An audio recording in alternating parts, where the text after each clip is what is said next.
Hi everyone.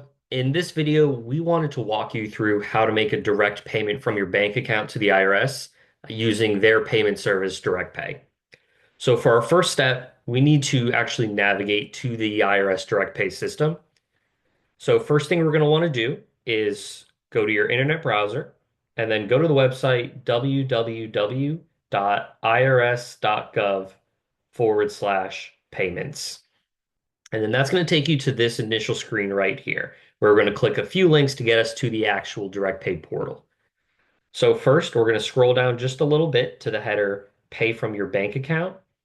And then directly below that, you'll find this blue button, Direct Pay with Bank Account, that we can click.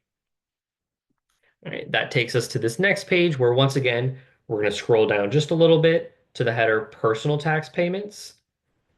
And then we can click right below that, the link called Pay Individual Tax.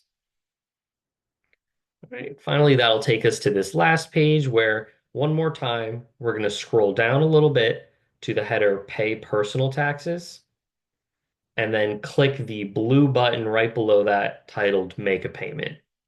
And once you click this button, it's going to take you to the actual direct pay portal where we can start the process. So now that we're in the portal, step one is actually telling the IRS which type of payment you want to make. Now, for this example, we're going to be making a one-time estimated tax payment for tax year 2026. So in this first box here, apply payment to, you'll click it and it'll open a drop-down menu. Now, because this estimated tax payment is going towards our individual income tax bill, we're going to select the option Form 1040 Income Tax. Now, for the reason for payment, once again, we're making an estimated tax payment. So when you click this box, it again brings up a drop down where you can go ahead and look for estimated tax and then click that. And then this final box down here, the tax period for payment, this field needs to show the tax year that we're making the payment for. So since we're making an estimated tax payment for the year 2026, we're simply going to write 2026 in this box here and then go ahead and review the three of these, make sure they look good. Hit this blue continue button where it'll allow you to once again review everything, make sure it's exactly as you want it. And so long as everything looks good, hit that blue continue button once more to take you to step two. Now on step two here, we need to verify our identity.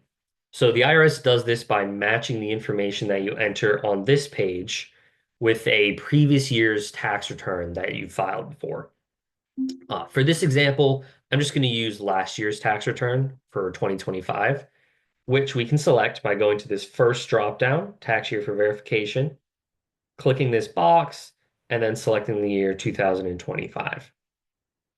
Now, I do want to note that the information you enter below on this page has to match exactly with whatever you had on that tax return that was filed for this year you've selected in this box, right? So everything that I fill out below has to match what I did for tax year 2025 on that tax return.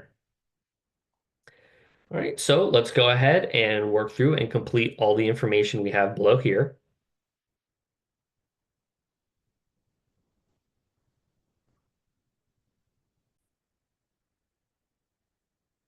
All right, so I've gone ahead and completed all the information here.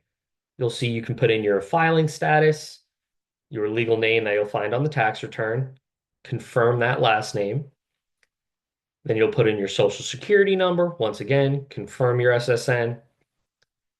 You put in your date of birth, country of residence, and then your address. Again, has to match what was actually on the tax return for the year you selected up above. And then once everything on this page is filled out, we do have to be sure we check this box right here. I accept the Privacy Act and Paperwork Reduction Act, as we do need to select it before we're allowed to continue. So now that we've selected it, we'll go ahead and hit this blue continue button to progress. All right, now on this next page, we need to put in our payment information. So we're going to start with the payment amount, which for this example, I'll put in $100. Then I'll confirm that payment amount, and then I'll look to the payment date. Now, I want this payment to go out as soon as possible, so I'm going to leave it as today's date. However, if you wanted to schedule this payment for some point in the future, you're just simply going to pick whatever date you want it scheduled for. So, for example, if I actually want this payment to go out on August 3rd, I would just navigate to August 3rd, 2026, click that date, and then once you've gone through this process, it'll schedule the payment to go out on August 3rd as opposed to today's date. But once again, for this example, I just want to use today's date so it can go out as soon as possible. Right. So once we have those three fields filled out, we'll scroll down to the bank account information and then start putting in the information for the bank account that we want this payment to come from. So first things first, we're going to put in the routing number, and then it will show you the institution this is coming from just to make sure that that's correct. You'll put in your account number, and then we'll click the account type, in this case, checking. And then this final step is optional, but if you want to receive an email confirmation or updates after you process this payment, you can go ahead and click this checkbox and then just put in the email address you want these updates to go to. So since I do want to receive updates on when this payment is processed, I will put in my email address here, right? And then I'll just look everything over on the page once more to confirm it's correct. And then I'll hit this blue continue button here at the bottom. Now, once you hit that continue button, it's going to bring up their disclosure authorization page, which you can go ahead and click this blue button down here at the bottom. I agree. And then it's going to give you the chance to review everything you've done so far in this portal. So you can go ahead and start from the bottom and make sure that all the information for what this payment is being applied to is correct. We're making it for the correct period, the amount's good, and the date's correct. We're going to double check our bank account information to make sure it's the account that I want the payment to come from. And then I'll double check that my email address is the correct one on file here.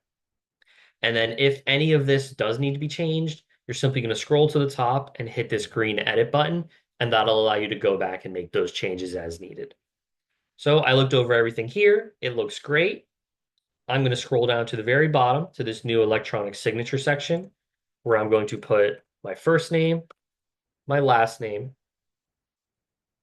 my social security number, and then I'm going to check this box at the bottom, the I accept the debit authorization agreement, which is going to allow the IRS to actually debit this amount from my account. Right. So once we've checked that box, we'll go ahead and hit this blue submit button to submit the payment as indicated up here.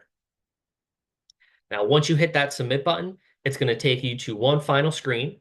That's going to be essentially your receipt for this payment. It's going to have a confirmation number on there, and we do recommend either saving that page, taking a screenshot of it, or printing it out for your records. That way, if anything happens or you need to refer to that payment in the future, you have that receipt you can pull right out as proof of your payment. But otherwise, once you have that confirmation number, your payment is officially completed and you are good to go. Thanks for watching.